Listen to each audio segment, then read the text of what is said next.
तुम्हारे सपनों को राख कर दूंगी। इस बार मैं तुमसे बदला लेने नहीं आई हूं, सजा देने आई हूं तुम्हें। उस हर एक पल की सजा जब तुमने अपने लिए जिंदगी चुनी और मेरे लिए मौत।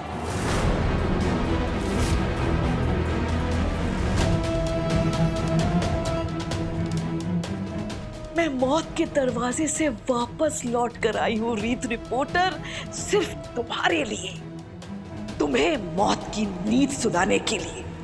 और मैं किसी भी कीमत पर अपनी आंखों के सामने तुम्हारी जिंदगी को खत्म होते हुए देखना चाहती हूं। और मैं तब तक नहीं रुकूंगी जब तक तुम्हारी आखिरी सांस खत्म ना हो जाए।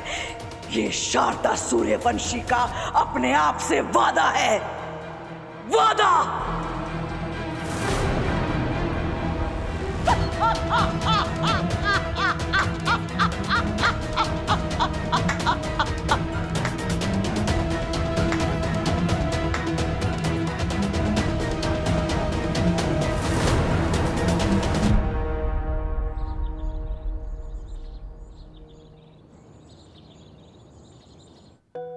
रीत, तुम अपनी फॉलिक एसिड की टैबलेट लेना भूल गई। रीत, हाँ कहाँ खो गई? राघव, मुझे पूरा यकीन है किसी ने मुझे पूल में धक्का दिया था, लेकिन अगर वो कीर्ति नहीं है तो और कौन हो सकता है? रीत, तुम अभी तक वहीं अटकी हुई हो। हाँ राघव, और आपको भी होना चाहिए।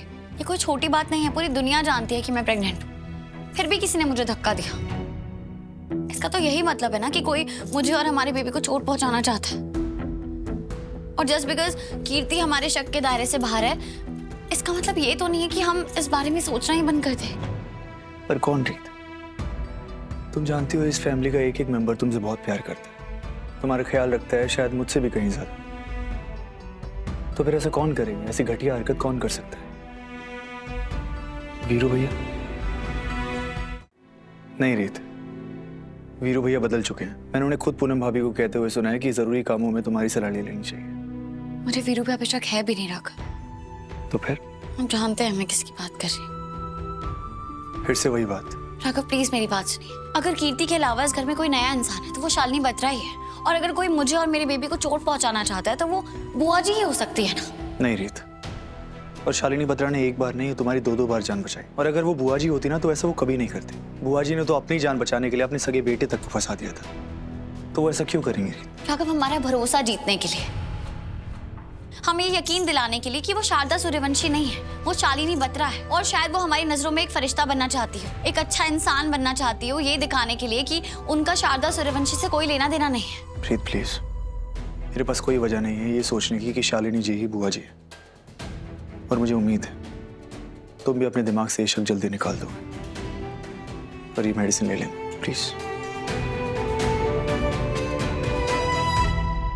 आप माने या ना माने राघव, लेकिन मैं जानती हूँ मुझे पूल में बुआ जी ने ही धक्का दिया था। उन्होंने मेरे बेबी को चोट पहुंचाने की कोशिश की है और अब मैं उनका हर झूठ, उनकी हर चाल सबके सामने लाके रहूंगी। एक बार फिर उन्हें बेनकाब करके रहूंगी।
मुझे माफ कर देना राघव, लेकिन मैं अपने दिल से ये बात नहीं निकाल पा रही हूँ कि शालिनी जी ही बुआ जी है।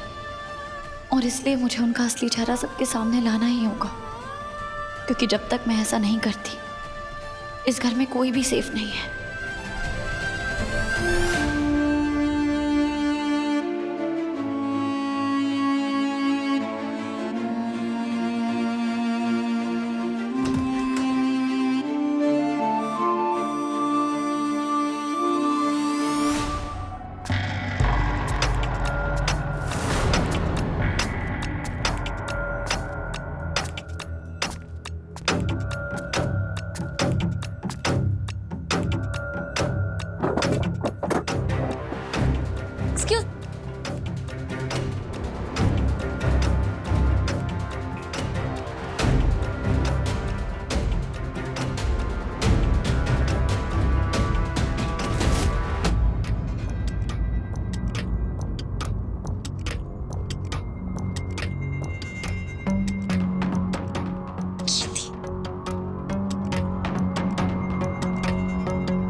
ये कीर्ति ऐसे भेष बदल के शालिनी जी के रूम में क्यों जा रही है?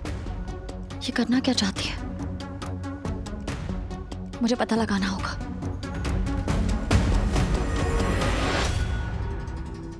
पता है शारदा, मैं तुम्हें सबसे ज्यादा मिस कब करती हूँ? जब सुबह सुबह उठकर ये चटकीली रेशमी साड़ी, सोने और हीरे के गहने और अपनी मांग में भरकर सिंदूर नहीं पहन पाती। आहा, क्या तेज था तुम्हारे चेहरे का, पूरा घर रोशन हो जाता था।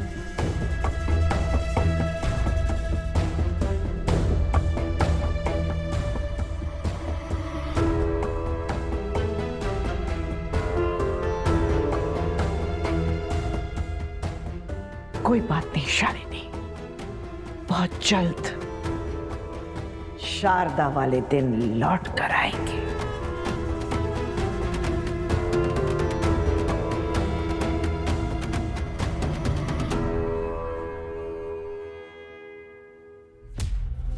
जरा सी भी आवाज करी तो मैं ट्रिगर दबा दूंगा।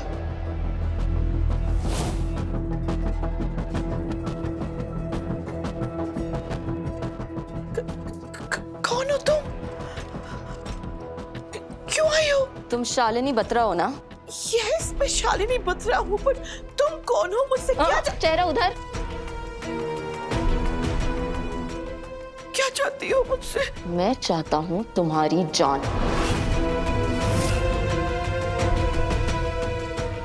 तुम्हारे नाम की सुपारी मिली है मुझे, तो अब मैं तुम्हारी जान लेके ही रहूंगा।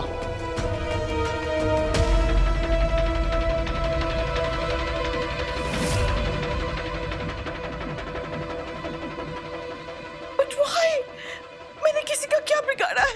मैं तो एक सिंपल एनजीओ वर्कर हूँ, सोशल वर्कर। मैंने किसी का बुरा नहीं किया, तो कोई मुझे क्यों मारना चाहेगा? वो सब मुझे नहीं पता, मुझे बस इतना पता है कि मुझे तुम्हारे नाम की सुपारी मिली है और आज मैं तुमको मार के रहूंगा। तुम्हारा एनजीओ जलाया था मैंने, पर लेकिन तुम वहां से बच के निकल गए। पर आज नहीं, चेहरा उधर। अपना अधूरा काम पूरा करूंगा ही मैं। शालिनी बत्रा आज मरेगी।